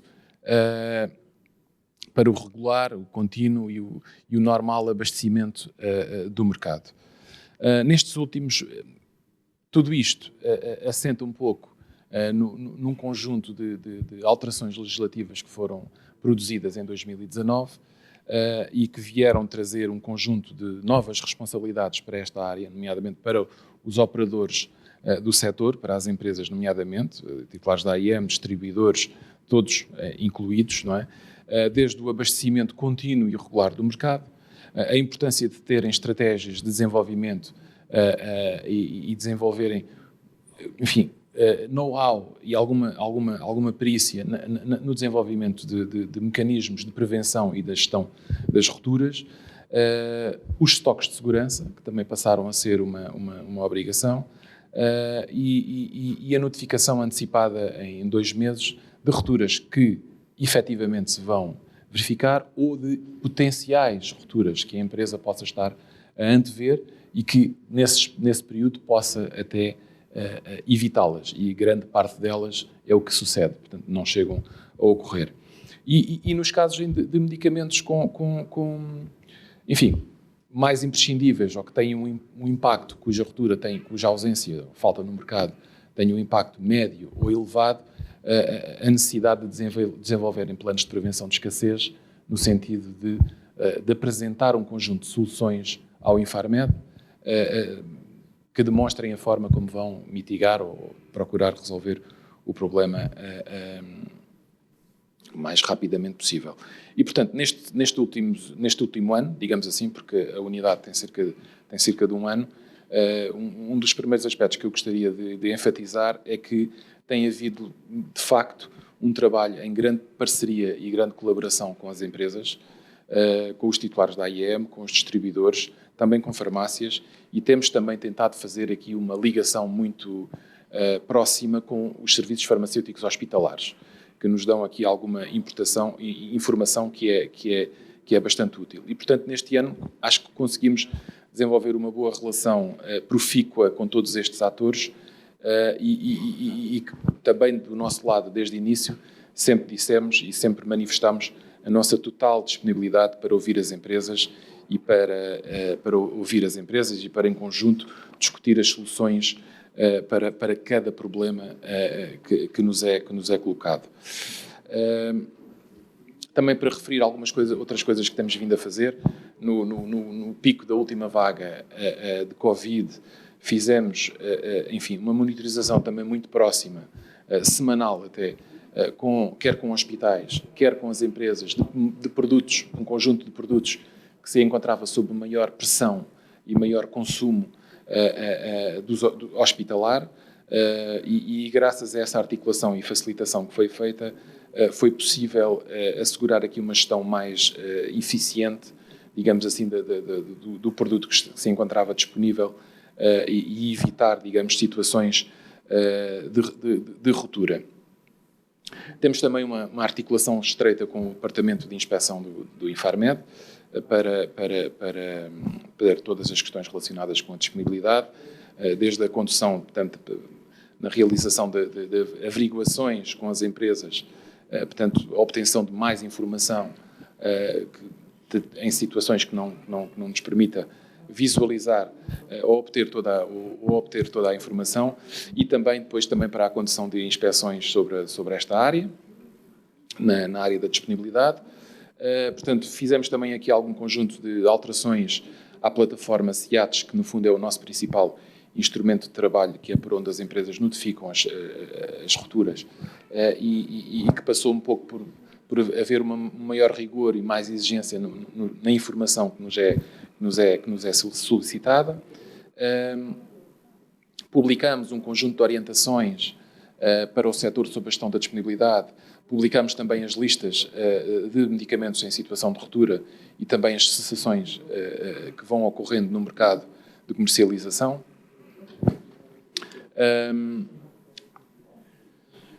Começamos por elaborar também uma análise da disponibilidade nos últimos 3 anos. Entre 2017 e 2020 fizemos uma análise a todas as situações de ruptura que ocorreram no mercado nacional, no sentido de caracterizar os principais motivos dessas rupturas. Obviamente que se concluiu por uma excessiva concentração de locais de fabrico, nomeadamente em mercados como a Índia e a China, das rupturas que ocorridas no mercado nacional, mas também países como Itália e Israel são também fontes de alguns, enfim, fabrico de alguns produtos com problemas de disponibilidade em Portugal. Como já referi, também fazemos a análise de todos os pedidos de autorizações de utilização excepcional, quer de hospitais, quer também de titulares da AIEM, e participamos também ativamente na rede SPOC, no fundo, que é a rede de contactos das autoridades competentes europeias e da Agência Europeia do Medicamento e da Comissão Europeia, para a partilha de informação sobre problemas e sobre rupturas e sobre questões associadas à disponibilidade. E neste momento temos estado também a acompanhar tudo aquilo que são os desenvolvimentos europeus. Por um lado, o regulamento, a proposta de regulamento que veio a ser discutida durante a presidência portuguesa e que já mereceu uma aprovação de um General Approach a nível europeu pelos ministros da Saúde, e também temos participado numa iniciativa da Comissão Europeia que está a decorrer com todos os parceiros a nível nacional, a nível europeu, aliás, que é a iniciativa de diálogo estruturado, e que tem, por fim, enfim, a identificação de um conjunto de vulnerabilidades e dependências a que as cadeias de abastecimento e produção farmacêuticas estão sujeitas, devido sobretudo a uma grande complexidade, a uma grande internacionalização e também a uma pouca, digamos assim, diversificação dos locais de fabrico a nível global.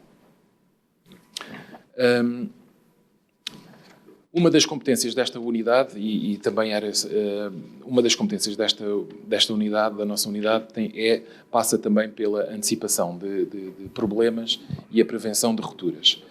E uma coisa que, portanto, um projeto em que nós nos envolvemos desde o início, que começámos a atividade no ano passado, foi na identificação de um conjunto de medicamentos que são comercializados no mercado nacional, mas que, por várias razões, oferecem uma maior vulnerabilidade do ponto de vista do abastecimento.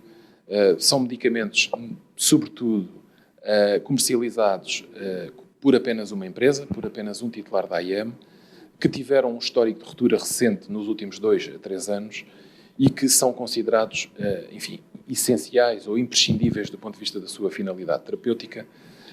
E o que fizemos foi, portanto, identificamos 2 listas, no fundo, uma lista de ambulatório e uma lista de medicamentos hospitalares, e partilhamos essas listas na sequência de contactos que fizemos com todos os fabricantes nacionais, portanto, e reconhecendo um pouco aquilo que já foi aqui hoje referido, reconhecendo para o país a importância que a indústria de base nacional tem para o sistema de saúde português, no fundo apelar aqui um pouco àquela que é a sua responsabilidade coletiva e social de averiguar do seu interesse na comercialização de alguns destes produtos, comercialização e o fabrico em Portugal de alguns destes produtos. E, portanto, no sentido de reduzir aqui a vulnerabilidade nacional, de reforçar aquilo que é a nossa autonomia estratégica nesta área. E é um processo que estamos envolvidos com todos os fabricantes, e que, portanto, dura ainda. Temos vindo a obter algumas respostas das empresas, algumas bastante positivas, e outras encontram-se ainda a avaliar, portanto, é uma lista extensa, encontram-se a avaliar as suas capacidades de planear, por um lado, e de fabrico de alguns destes produtos, mas é um processo que estamos bastante empenhados e na expectativa de receber ainda mais respostas da parte destes fabricantes nacionais. Simultaneamente, fizemos também uma análise dos produtos que estes fabricantes nacionais têm que fabricam para exportação, no sentido de averiguar se alguns destes produtos estariam a entrar em Portugal por via não tenham AIM e possam estar a entrar no mercado nacional por AOE, por autorização de utilização excepcional de hospital, o que também se verificou algumas situações que também já originaram a submissão de novos pedidos de registro, submissão de pedidos de AIM. E, portanto, são processos que é uma área em que nós estamos diariamente a trabalhar e a acompanhar, e onde surgem, enfim, novas ideias e novas medidas quase numa base diária, e que estamos numa estreita articulação com as empresas, numa lógica de plena colaboração, enfim, no sentido de melhorar aquilo que é a situação da disponibilidade de medicamentos no mercado nacional. Obrigado. Obrigado, Simões, por partilhar com a nossa audiência as iniciativas que o Infarmed está a desenvolver, e é bom saber que quer a nível nacional, quer a nível europeu, estão a ser desenvolvidos esforços nessa matéria. Talvez para os intervenientes anteriores gostassem também de debater as causas que estão na origem deste problema, nomeadamente os aspectos relacionados com a degradação do preço, mas isso, se ainda tivermos algum tempinho, podemos discutir a seguir. Eu passava agora já a palavra à doutora Fernanda Ralha, também para contribuir para esta discussão. Nomeadamente, falou-se aqui num tema que foi a facilitação dos processos de licenciamento durante a altura mais crítica. Tenho, no entanto, liberdade para comentar da forma que melhor entender. Sim. Então, muito bom dia a todos.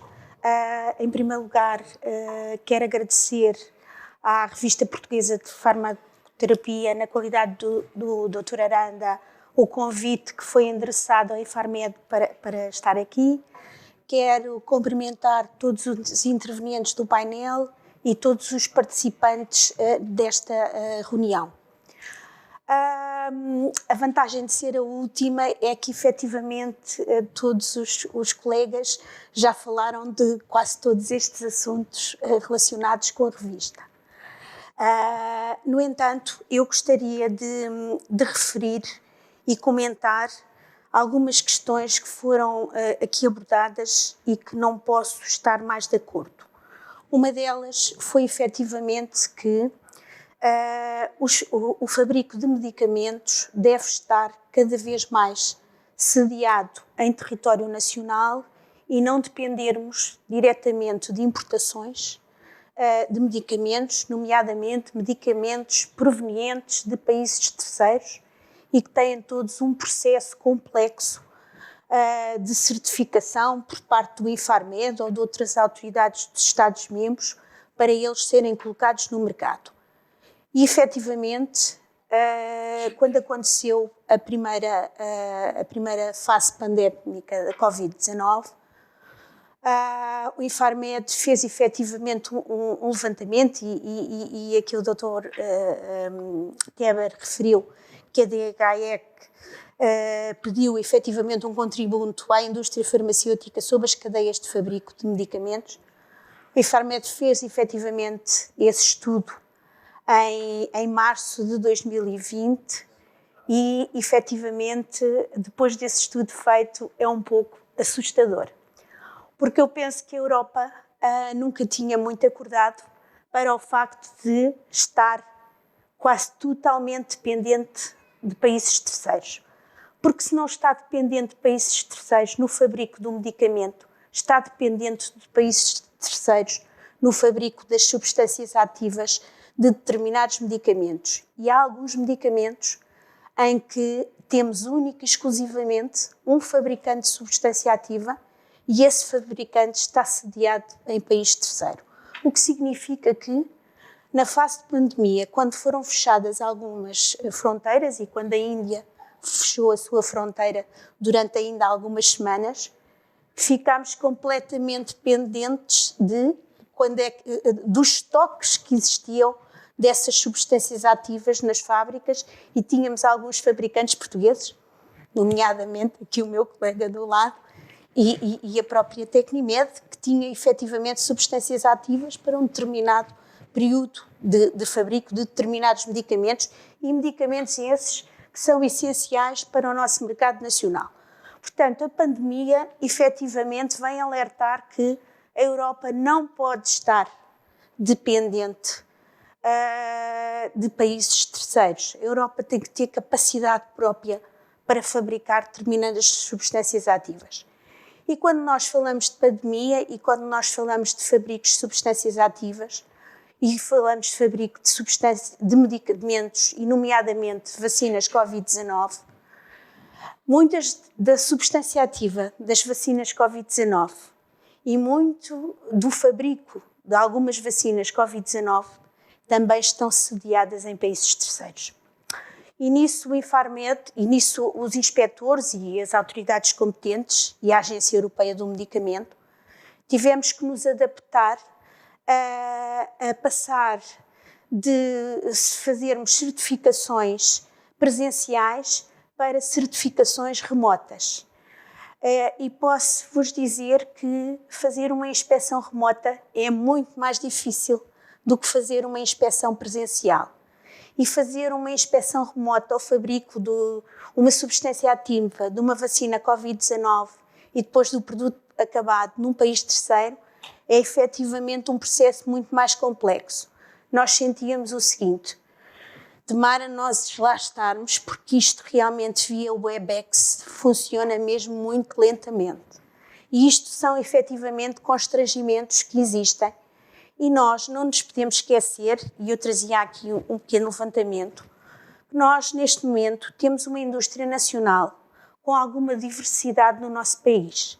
Nós temos cerca de 60 fabricantes autorizados, ou seja, com uma autorização de fabrico válida no sistema europeu da EUDRA GMDP, com certificado de boas práticas de fabrico válidos, e temos cerca de 8 fabricantes com fabrico de injetáveis, 15 fabricantes com fabrico de sólidos, 14 fabricantes com fabrico de líquidos e semissólidos, 13 fabricantes de gases medicinais, 3 fabricantes de cefalosporinas e penicilinas, 3 fabricantes de radiofarmacêuticos e 3 fabricantes de biológicos.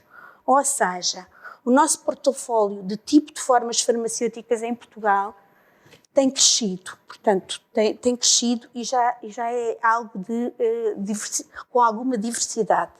Portanto, não posso, e o Infarmed não pode mais do que estar de acordo quando ouvimos dizer que é muito importante não estarmos dependentes, quer de países terceiros, quer de outros Estados-membros, para o fabrico de medicamentos, porque nós já temos processos tecnológicos de elevada complexidade, certificados, com fabrico em Portugal e com, efetivamente, não só com fabrico, com a capacidade para abastecer o nosso mercado nacional, mas também com capacidade para exportar e fazer até comércio intracomunitário. Portanto, aqui, efetivamente, não posso estar mais de acordo.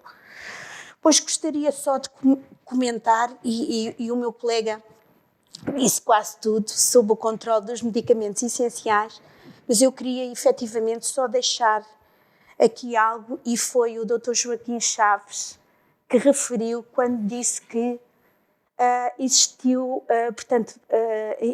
uma certa pressão das autoridades reguladoras relativamente a alguns medicamentos, e nomeadamente porque é que há a exportação de alguns medicamentos. Peço desculpa. Efetivamente, as autoridades competentes, e no caso Portugal fez parte de um dos primeiros países que criou a lista de notificação prévia. Ora, o que é que isso vem acontecer? Vem acontecer que as atividades de exportação e comércio intracomunitário de alguns medicamentos essenciais são efetivamente controlados. Nós vimos que essa questão não foi efetivamente muito aceite no início pelos Estados-membros que incutiram este sistema pela Comissão Europeia, mas depois a Comissão Europeia acabou por achar que esse é um dos mecanismos que nós temos para controlar efetivamente a existência de alguns medicamentos essenciais no nosso território nacional. Ou seja, as autoridades competentes não são contra as atividades de exportação e comércio intracomunitários de medicamentos, só que elas devem efetivamente ser feitas após o fornecimento adequado do nosso mercado nacional. E daí que a legislação em 2019, através da publicação do Decreto-Lei 112/2019, vem reforçar estes poderes, nomeadamente ao Infarmed. Pronto, e não sei se efetivamente... Muito obrigado pela sua intervenção. Nós já estamos muito adiantados, mas eu, de qualquer das formas, deixava espaço a que alguém queira fazer algum comentário adicional antes de encerrarmos e passarmos à sessão de encerramento. Dr. Teber, quer acrescentar algo? Não, quero agradecer a todos os presentes as interessantes posições e enriquecedoras para nós todos sobre este tema. Muito obrigado. Renato. Não, também quero agradecer e reforçar que se a indústria farmacêutica nacional necessita de dimensão, de inovação, de massa crítica, necessita também de uma agência forte que nos acompanhe e que nos ajude neste processo de internacionalização, tal como tem acontecido até agora. Resta-me também agradecer a iniciativa e referir, enfim, enfatizar um pouco esta ideia de que este conjunto de vulnerabilidades que nós identificamos junto dos fabricantes nacionais é justamente, como referi, no reconhecimento da importância, e como a doutora Fernanda Ralha também salientou, de ser também aqui a autoridade um pouco a dar este sinal de que preferimos que este medicamento tenha um fabrico nacional, ter uma alternativa nacional, no sentido de garantir ou de dar melhores condições da sua disponibilidade em Portugal. E isso para nós é importante e encaramos, aliás, esta possibilidade como uma oportunidade também de negócio aqui para a indústria no âmbito deste leque que ainda é alargado de produtos, que possa haver alguns produtos que possam ser, enfim, minimamente atrativos economicamente. E desse ponto de vista, enfim, achamos que há espaço e do nosso lado disponibilizamos para colaborar e para prestar toda a informação, enfim, dados de consumo que possam vir a ser necessários para fazermos essa análise em conjunto, no sentido de melhor testar essa viabilidade. E, respondendo mais diretamente a uma das questões que o Dr. Joaquim Chaves também referiu, relativamente à viabilidade económica. Portanto, enfim, a nossa principal missão é ouvir as empresas e fazer um pouco aqui uma articulação no seio do Infarmed, e os outros departamentos também estão sensibilizados para esta questão da disponibilidade, fazendo uma articulação e ouvindo todas as questões que possam afetar a disponibilidade. E, de acordo com a legislação, nomeadamente das revisões excepcionais de preço, enfim, aquilo que nós dizemos, ela não é a solução para todas as situações, mas sempre que existe um produto que esteja no mercado, que seja inviável ou que esteja a dar prejuízo à empresa, enfim, se o produto for imprescindível do ponto de vista do arsenal terapêutico existente e se a estrutura de custos de produção se revelar necessária de ser ajustada, pode haver aqui margem para uma atualização de preços e aliás, isso já aconteceu em várias situações desde que estamos a trabalhar e portanto, também temos dado essa indicação às empresas. Portanto, a própria legislação, é certo que nos últimos anos houve aqui uma pressão maior para a redução de preços, mas também para financiamento da inovação, como todos sabemos, mas simultaneamente tem no fundo, esta possibilidade que permite às empresas solicitarem pedidos de uma atualização de preço. Obviamente, obedece a critérios de referenciação internacional, mas que pode haver margem aqui para atualização dos preços de alguns medicamentos, caso eles cumpram os critérios que estão previstos na legislação, que sejam imprescindíveis e que essa estrutura de preços de custos de produção seja demonstrável e com evidência desses mesmos custos. E obrigado mais uma vez. Muito obrigado. Dr. Joaquim Chaves, penso que ainda está connosco, gostaria de encerrar. Já agora também resta-me agradecer tanto o convite, a participação neste fórum e, portanto, reafirmar que o nosso grupo está comprometido com uma estratégia do futuro na indústria nacional farmacêutica e com, sobretudo, o Sistema Nacional de Saúde e colaborativo com as autoridades, com o Governo, com todas as entidades, no sentido de, efetivamente, avançarmos. O nosso objetivo é avançar e avançar em conjunto, tendo uma saúde melhor para todos. Muito obrigado a todos os participantes nesta mesa, muito obrigado a quem nos está a acompanhar. Vamos interromper só por uns breves instantes para trocarmos as cadeiras e seguidamente encerraremos a sessão com a bastonária da Orange Farmacêuticos, professora Ana Paula Martins. Muito obrigado.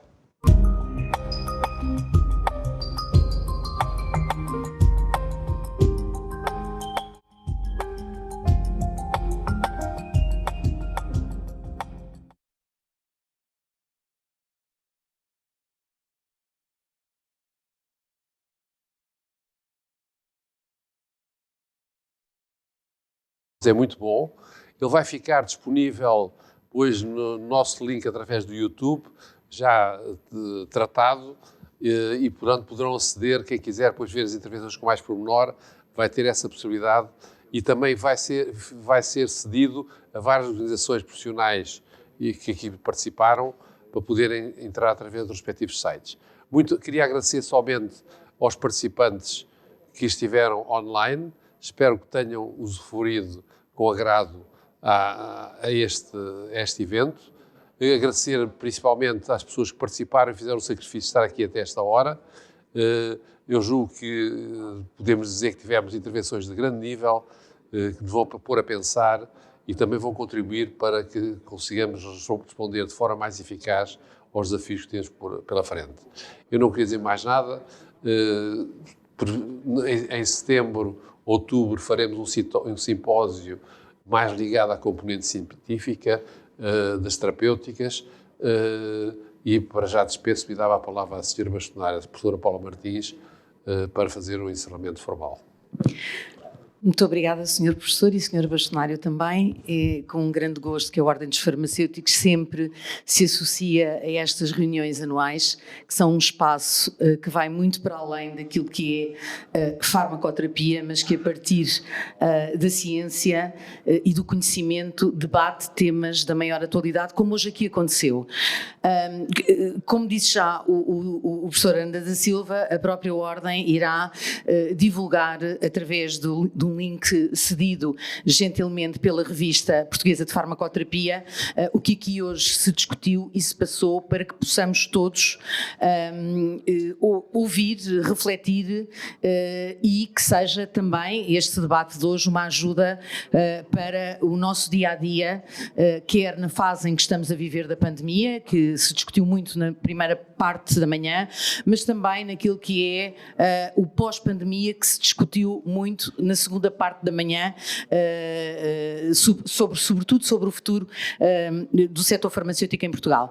Gostava de deixar apenas 3 notas finais, já é tarde e tudo já foi dito, mas há 3 aspectos que me parecem muito relevantes e queria destacar. Em primeiro lugar, a necessidade absoluta que temos de ter sempre e continuadamente uma agência nacional, o Infarmed, forte, dotada de recursos, dotada de uma organização que faça frente ou que responda, perdão, para dizer melhor, aos desafios deste século.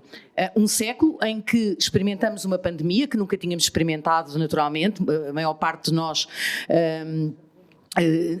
nunca tinha de facto vivido uma situação com este impacto, mas que também nos trouxe lições importantes e a nossa agência, o Infarmed, em Portugal, precisa e continua a precisar de um reforço importante daquilo que são os seus quadros técnicos, daquilo que são as condições de trabalho para podermos ter um setor farmacêutico que seja de facto, que tenha mais ambição ainda do que aquela que já hoje provou aqui ter.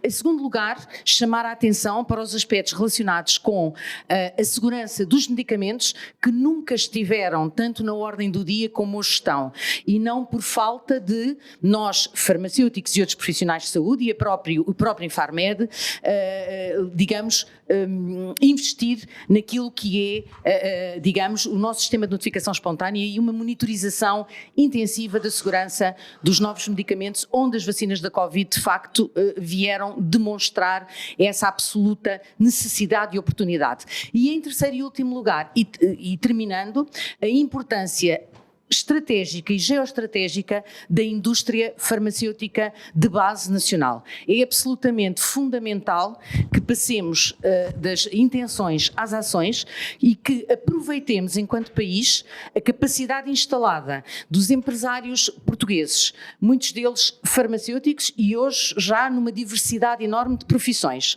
que de uma forma altamente qualificada investem no país e dessa forma também dando um reforço e alavancando aquilo que é o cluster industrial da saúde em Portugal, promovem também a atração de colaborações internacionais, não só ao nível da Europa e da América do Norte, mas também ao nível de economias emergentes. E é exatamente neste contexto de interdependência, de intercolaboração de um país fortemente apostado na União Europeia, que nós devemos reconsiderar o nosso papel geoestratégico, através da indústria farmacêutica, uma espécie de novas caravelas do século XXI, e através deste setor que tem o conhecimento como base intensiva do seu desenvolvimento, não esquecer também, e termino, aquilo que é a nossa relação com os países de língua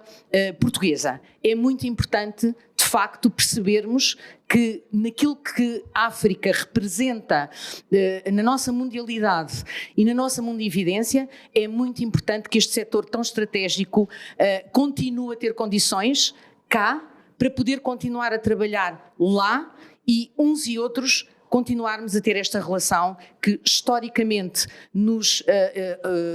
que nos honra e que, acima de tudo, pode projetar um futuro melhor para os nossos povos e para os nossos países. Muito obrigada, Sr. Bastonário, Sr. Presidente, desta conferência, e um resto de bom dia para todos os que nos estão a ouvir.